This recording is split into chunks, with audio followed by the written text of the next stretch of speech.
Монгол Битний төрийн бас байгууллагын боловсролын хэлтсэн жил бүр боловсрол хөгжил төслийн хүрээнд хөдөө орон нутагт зуны сургалтуудыг зохион байгуулдаг. Боловсрол хөгжил төсөл нь 1999 оноос азлагдсан сумдын бичиг үсэггүй хүмүүст бичиг үсэг заах нэрийдлээр анх үүсгэн байгуулагдчихсан бол одоо 2003 оноос эхлээд боловсрол хөгжил төсөл нэртэй болж англи хэл зан чанар хөгжүүлэх сургалтуудаар зохион байгуулдаг болсон. Бид боловсрол хөгжил төслийн зуны сургалтыг нэг суманд 3 жилийн хугацаатаагаар хэрэгжүүлдэг бөгөөд нийтдээ 155 гаруй сумдад энэ төслийг хэрэгжүүлж дуусжээ.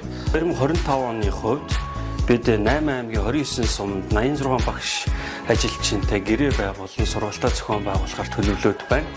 Зуны сургалтыг зохион байгуулах бэлтгэл ажлын хүрээнд бид гэрээт багш нартай зориулсан 4 удаагийн сургалт семинарыг зохион байгууллаа. Сургалт семинараар дамжуулж ямар хөтөлбөрөөр сургалтуудыг зохион байгуулахын хэрхэн тухайн орон нутагтаа басан зохицож ажиллаж амьдрахын гэх мэтлэн маш үн цэнтэй сургалтуудыг зохион байгуулсан.